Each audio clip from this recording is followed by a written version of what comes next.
इंद्र शब्द में मूल शब्द इदंद्र, इंद्र का मौलिक स्वरूप है इदंद्र। इंद्रो मायावी पुररूपीयते, मायावी बहुवचन है, प्रज्ञा के अर्थ में माया शब्द का प्रयोग है यहाँ। इदंद्र परमात्मा का नाम है, पहले इंद्र। इदंद्र माने नाम रूपात्मक जगत, इदम उसकी रचना करने के बाद तटस्थ होकर दृष्टा बने, इसलिए इदंद्र नाम है मूल। परोक्ष प्रिय होने के कारण इदंद्र को इंद्र कहते हैं। इंद्र का मौलिक स्वरूप है इदंद्र। इंद्र मायावी पुररूपीयते, यह और जो देवराज इंद्र होते हैं शतक्रतु। एक जीवन में श्री राम शर्मा की विधा से नहीं, वेदादि शास्त्र सम्मत विधा से 100 अश्वमेध याग का निर्विघ्नता पूर्वक अनुष्ठान कर लेते हैं, वो कालांतर में इंद्र पद को प्राप्त होते हैं।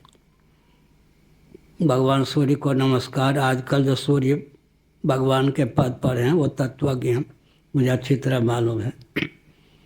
लेकिन विचित्र बात है कर्मोपासना, बृहदारण्यक उपनिषद आदि के अनुसार बोल रहा हूँ।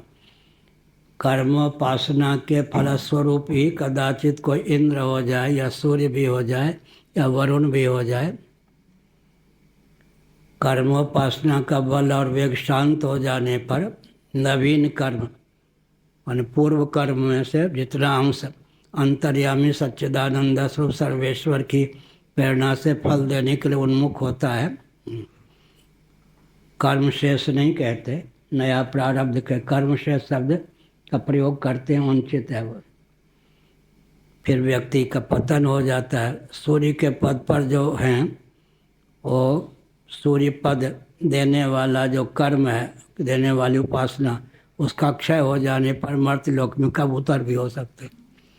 इसलिए देवराज इंद्र का पद भी प्राप्त हो जाए, सूर्य वरुण का भी पद प्राप्त हो जाए तो तत्व ज्ञान का प्रयास करना चाहिए, नहीं तो क्षीणे पुण्य मर्त्यलोकम विशंति है। अभी ये विचित्र बात है। सूर्य आज जो नमस्कार के पात्र हैं, कदाचित वो तत्वज्ञ नहीं है, कर्मोपासना के फलस्वरूप ही उनको सूर्य का पद मिला है। पुण्य की पूंजी, उपासना की पूंजी शांत होने पर पतन भी हो सकता है। इसलिए जहाँ तक बन सके अच्युत माने स्वरूप स्वभाव प्रभाव से च्युत ना हो, ऐसा जो आत्मा स्वरूप है उसका विज्ञान प्राप्त कर लेना चाहिए, नहीं तो इंद्र से भी पतन हो सकता है। यहाँ तक कि ब्रह्मा जी के 2 स्वरूप का वर्णन है, दोनों शास्त्र सम्मत है।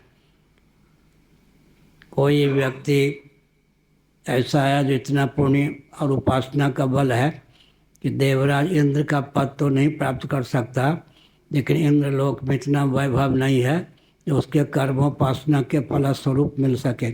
उसे ब्रह्मा जी का पद तो मिल जाता है कालांतर में, गीता में आ ब्रह्म भुवनान लोका, वहाँ से विच्युत हो जाता है।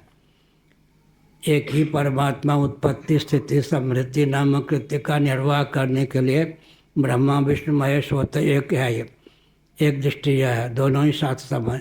एक है कर्मोपासना के फलस्वरूप कोई ब्रह्मा भी हो सकता है, लेकिन ब्रह्मा जी जो होते हैं अब भले ही हो, लेकिन कालांतर उनको तेने ब्रह्म हृदय आदि का वे, हृदय माने मनसा ही वह, तेने ब्रह्म, ब्रह्म माने शब्द ब्रह्म, तेने ब्रह्म हृदय आदि कवि, आदि कवि माने ब्रह्मा, मोह्यंत यत् सूरयो, सूर्य यह भगवान उनको अंतर्यामी रूप से ज्ञान दे देते हैं हृदय में ही।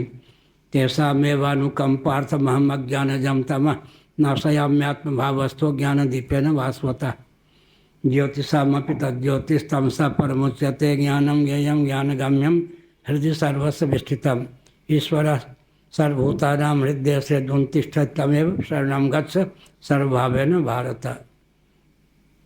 आगे ब्रह्मा जी अज्ञ होके कोई ब्रह्मा हो सकता है, ब्रह्मा का पद प्राप्त होने पर फिर वह तत्वज्ञ हो ही जाता है। भगवान अंतर्यामी उनको स्वरूप बोध प्रदान कर ही देते हैं। आगे